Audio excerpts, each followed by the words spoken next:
تم جہاں بھی ہو مجھ پر درود پڑھو، تمہارا درود مجھ تک پہنچتا ہے۔ صلو علی الحبیب صلی اللہ تعالی علی محمد صلی اللہ علیہ وآلہ وسلم۔ 27واں پارہ سورہ الحدید کی آیت نمبر 19، 20 اور 21 کا ترجمہ و تفسیر سنیں گے۔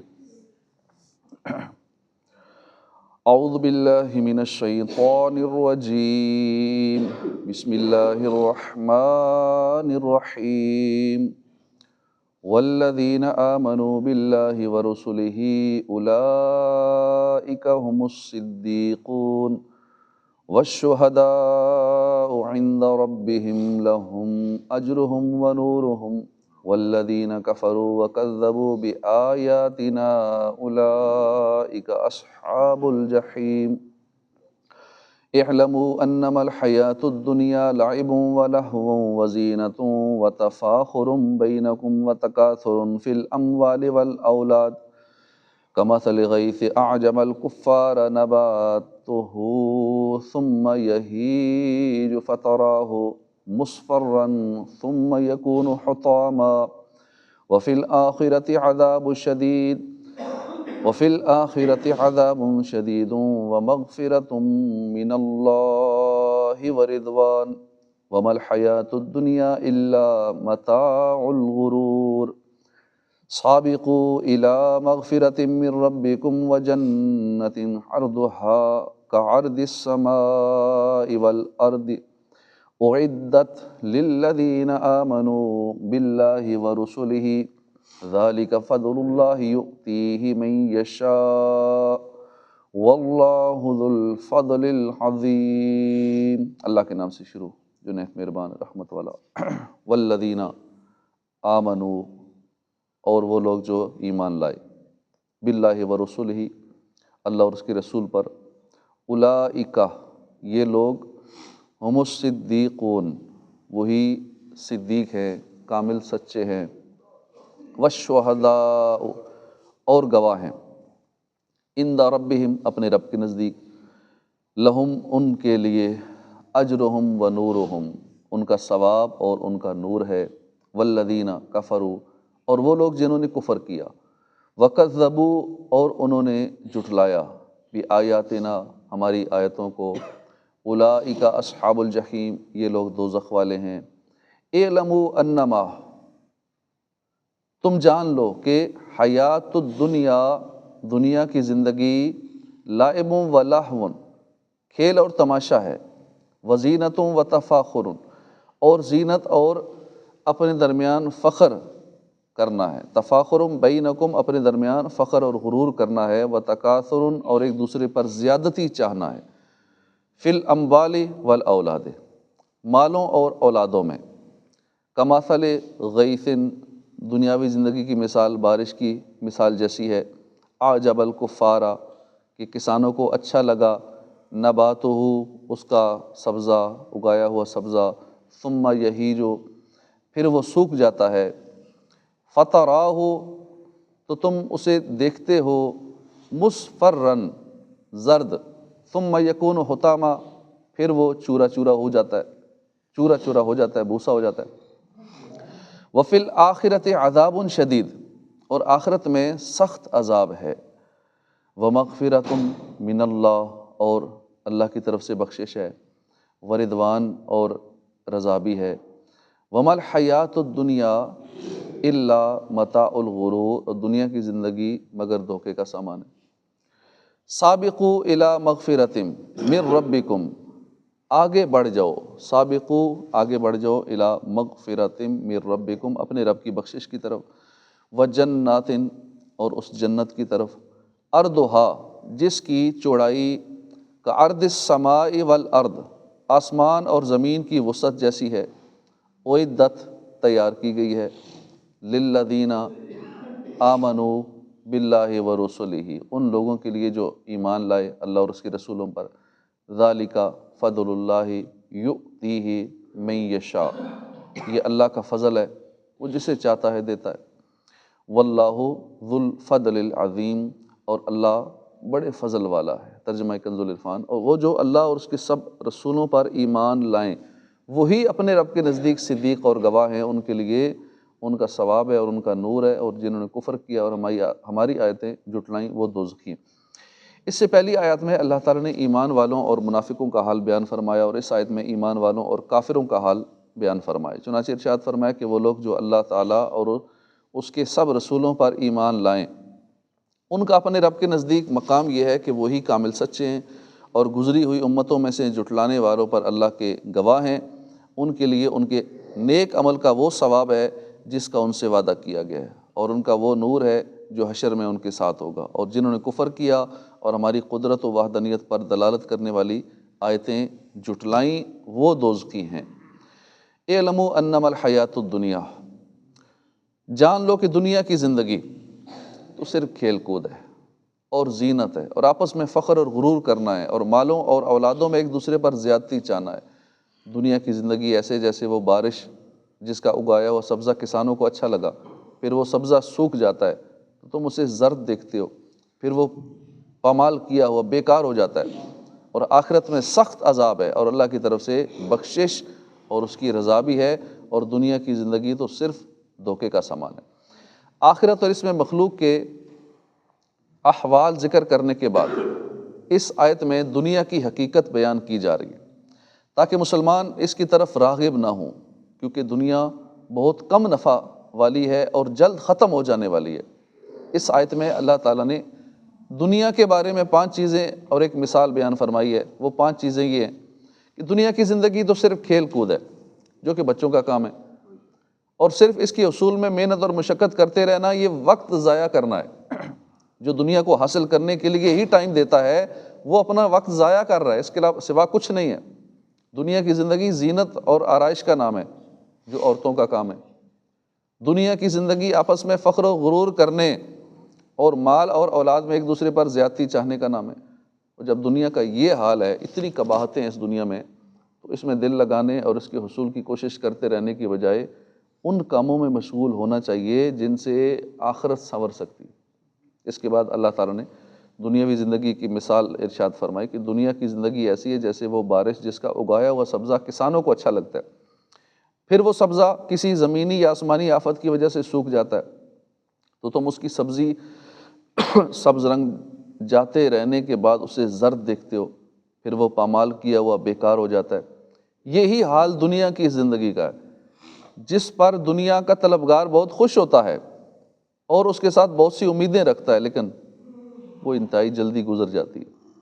اس دنیا کے مقابلے میں آخرت ہے جس میں اللہ تعالیٰ کا سخت عذاب بھی ہے، جو دنیا کے طلبگاروں، لاہو و لعب میں زندگی گزارنے والوں اور آخرت سے بے پرواہ لوگوں کے لیے جو بطور خاص کفار ہیں، جبکہ دوسری طرف آخرت میں اللہ کی طرف سے بخشش ہے اور اس کی خوشنودی بھی ہے، جو اس آدمی کے لیے جس نے دنیا کو آخرت پر ترجیح نہ دی۔ اور حقیقت یہ ہے کہ دنیا کی زندگی تو صرف دھوکے کا سامان ہے۔ دنیا دھوکے کا سامان اس کے لیے ہے جو دنیا ہی کا ہو جائے اور اس پر بھروسہ کر لے اور آخرت کی فکر نہ کرے، اور جو شخص دنیا میں رہ کر آخرت کا طلبگار ہو اور دنیاوی اسباب سے بھی آخرت ہی کے لیے تعلق رکھے تو اس کے لیے دنیا آخرت کی کامیابی کا ذریعہ ہے۔ یہاں دنیا سے متعلق چند احادیث اور بزرگان دین کے اقوال ملاحظہ ہوں۔ چنانچہ حضرت ابو ہریرہ رضی اللہ تعالیٰ عنہ سے روایت ہے، نبی اکرم صلی اللہ علیہ وسلم نے ارشاد فرمایا، دنیا ملعون ہے اور اس کی ہر چیز بھی ملعون ہے، البتہ دنیا میں سے جو اللہ کے لیے ہے وہ ملعون نہیں ہے۔ حضرت عبداللہ بن مسور ہاشمی رضی اللہ عنہ سے روایت ہے، رسول کریم صلی اللہ علیہ وسلم نے فرمایا، اس بندے پر انتہائی تعجب ہے جو آخرت کے گھر کی تصدیق کرتا ہے لیکن وہ کوشش اس دھوکے والے دنیا کے لیے کرتا ہے، دنیا کے دھوکے والے گھر کے لیے کوشش کرتا ہے اور آخرت کو بھی مانتا بھی ہے۔ حضرت ذوالنون رضی اللہ عنہ فرماتے ہیں کہ اے مریدین کے گروہ، دنیا طلب نہ کرو، اور اگر طلب کرو تو اس سے محبت نہ کرو، یہاں سے صرف زاد راہ لو، کیونکہ آرام گاہ اور ہے، آرام گاہ آخرت ہے۔ اعلیٰ حضرت اشعار کی صورت میں نصیحت کرتے ہوئے فرماتے ہیں، دنیا کو تو کیا جانے، بس یہ بس کی گانٹ ہے ہر رافع، صورت دیکھو ظالم کی تو کیسی بھولی بھالی ہے، شہد دکھائے زہر پلائے قاتل ڈائن شوہر کش، اس مردار پہ کیا للچایا، دنیا دیکھی والی ہے۔ اللہ تعالیٰ ہمیں دنیا میں رہ کر اپنی آخرت کی تیاری کی توفیق عطا فرمائے۔ دنیا کی حقیقت اور اس کے بارے میں مزید معلومات تفصیل جاننے کے لیے امام غزالی کی مشہور کتاب ہے احیاء العلوم، اس کا مطالعہ کریں۔ اس کی تیسری جلد میں ایک پورا چیپٹر ہے دنیا کی مذمت، اس کا مطالعہ کریں تو دنیا کا تعارف ہو جائے گا، دنیا کی مزید حقیقت سامنے آ جائے گی۔ سابقوا الی مغفرۃ من ربکم، اپنے رب کی بخشش اور اس جنت کی طرف ایک دوسرے سے آگے بڑھ جاؤ جس کی چوڑائی آسمان و زمین کی وسعت جیسی ہے، اللہ اور اس کے سب رسولوں پر ایمان لانے والوں کے لیے تیار کی گئی ہے۔ یہ اللہ کا فضل ہے، جسے چاہے دے، اور اللہ بڑے فضل والا ہے۔ اس سے پہلی آیت میں اللہ تعالیٰ نے دنیا کے حقیر ہونے اور آخرت کے عظیم ہونے کو بیان فرمایا، اور اس آیت میں اللہ تعالیٰ نے اپنے بندوں کو ان اعمال میں جلدی کرنے اور ایک دوسرے سے آگے بڑھ جانے کی ترغیب دی ہے جن کی بنا پر بندہ اللہ کے فضل سے اس کی بخشش اور جنت کا حقدار قرار پاتا ہے۔ چنانچہ اس آیت کا خلاصہ یہ ہے کہ اے لوگو، دنیا کی زندگی بہت قلیل ہے، اس لیے وہ اعمال کرنے میں جلدی کرو، کیونکہ ٹائم بہت تھوڑا ہے، 60 70 سال 80 سال کا وقت، اور وہ بھی جو آخری بڑھاپے کا وقت، تو ویسے ہی عبادت کا تو ہوش نہیں رہتا، بنا بیماریوں پریشانیوں کمزوریوں میں ہی ٹائم گزر جاتا ہے، اور 100 طرح کے مسائل۔ تو اس لیے جلدی کرو، اعمال کرنے میں جلدی کرو، ایک دوسرے سے آگے بڑھ جاؤ، جن کی وجہ سے تم اللہ کی بخشش اور اس کے جنت کے حقدار ٹھہرو، جس کی چوڑائی ایسی ہے کہ 7 آسمان اور 7 زمینوں کے ٹکڑے ایک دوسرے سے ملا دیے جائیں تو جتنے چوڑے وہ ہوں گے اتنی جنت کی چوڑائی ہے۔ یہ جنت ان لوگوں کے لیے تیار کی گئی ہے جو اللہ تعالیٰ کی وحدانیت کا اقرار کرتے ہیں اور اس کے سب رسولوں کی تصدیق کرتے ہیں اور ان پر ایمان لاتے ہیں۔ یہ جنت اللہ تعالیٰ کا وہ فضل ہے جو اس نے مسلمانوں پر فرمایا، اور اللہ تعالیٰ اپنا فضل اپنی مخلوق میں سے جسے چاہے دے، اور اللہ تعالیٰ لوگوں پر بڑا فضل فرمانے والا ہے کہ اسی نے دنیا میں لوگوں پر رزق وسیع کیا، انہیں نعمتیں عطا فرمائیں، انہیں شکر کے مقامات کی پہچان کرائی، پھر اپنی اطاعت اور فرمانبرداری کرنے پر آخرت میں انہیں وہ جزا عطا فرمائی جو اس نے اطاعت گزاروں کے لیے تیار فرمائی ہے، اور اس کا کچھ وصف ابھی بیان ہوا۔ مغفرت کی طرف جلدی کرنے کا فرمایا گیا، اس کا ایک ذریعہ جیسے نیکیوں کی طرف جلدی کرنا ہے، اسی طرح دوسرا طریقہ ہے توبہ کرنا، استغفار کرنا بھی ہے، اللہ کی بارگاہ میں اپنے گناہوں کی معافی مانگتے رہیں۔ چنانچہ دعائے مغفرت نہایت محبوب شے ہے، لہٰذا مسلمان بندے کو اپنی بخشش کی دعا کرتے رہنا چاہیے، خصوصاً اگر گناہوں سے توبہ کر کے ہو، اور نور علی نور یہ ہے کہ بارگاہ مصطفیٰ صلی اللہ علیہ وسلم میں حاضر ہو کر اپنی بخشش کی دعا کی جائے۔ چنانچہ اللہ تعالیٰ ارشاد فرماتا ہے وَاسْتَغْفِرُ اللَّهَ إِنَّ اللَّهَ غَفُورٌ رَحِيمٌ، اور اللہ سے بخشش مانگو، بے شک اللہ بخشنے والا مہربان ہے۔ اور فرمایا وَمَن يَعْمَلْ سُوءًا أَوْ يَظْلِمْ نَفْسَهُ ثُمَّ يَسْتَغْفِرِ اللَّهَ يَجِدِ اللَّهَ غَفُورًا رَحِيمًا، اور جو کوئی برا کام کرے یا اپنی جان پر ظلم کرے پھر اللہ سے مغفرت طلب کرے تو اللہ کو بخشنے والا مہربان پائے گا۔ اور حضرت انس بن مالک رضی اللہ عنہ سے روایت ہے، حضور پر نور صلی اللہ علیہ وسلم نے فرمایا، اللہ تعالیٰ فرماتا ہے اے انسان، جب تک تو مجھ سے دعا کرتا ہے اور امید رکھتا رہے گا میں تیرے گناہ بخشتا رہوں گا، چاہے تجھ میں کتنے ہی گناہ ہوں، مجھے کوئی پرواہ نہیں۔ اے انسان، اگر تیرے گناہ آسمان تک پہنچ جائیں پھر تو بخشش مانگے تو میں بخش دوں گا، مجھے کوئی پرواہ نہیں۔ اے انسان، اگر تو زمین بھر گناہ بھی میرے پاس لے کر آئے لیکن تو نے شرک نہ کیا ہو تو میں تجھے اس کے برابر بخش دوں گا۔ اور حضرت ابو ہریرہ رضی اللہ عنہ سے روایت ہے، نبی اکرم صلی اللہ علیہ وسلم نے فرمایا تم میں سے کوئی اس طرح نہ کہے یا اللہ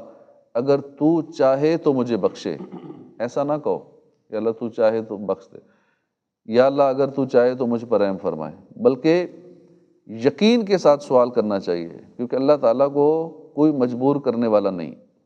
والذین اذا فعلوا فاحشة او ظلموا انفسهم ذکروا اللہ فاستغفروا لذنوبهم ومن یغفر الذنوب الا اللہ ولم یصروا علی ما فعلوا وهم یعلمون،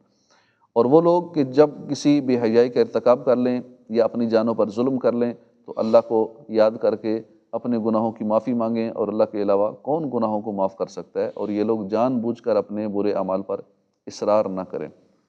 اور اللہ پاک فرماتا ہے وَلَوْ أَنَّهُمْ إِذ ظَّلَمُوا أَنفُسَهُمْ جَاءُوكَ فَاسْتَغْفَرُوا اللَّهَ وَاسْتَغْفَرَ لَهُمُ الرَّسُولُ لَوَجَدُوا اللَّهَ تَوَّابًا رَحِيمًا۔ اور اگر جب وہ اپنی جانوں پر ظلم کر بیٹھے تھے تو اے حبیب تمہاری بارگاہ میں حاضر ہو جاتے، پھر اللہ سے معافی مانگتے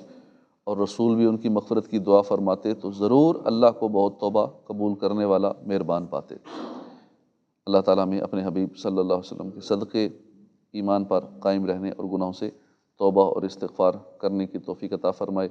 آمین بجاہ نبی الامین صلی اللہ علیہ وآلہ وسلم۔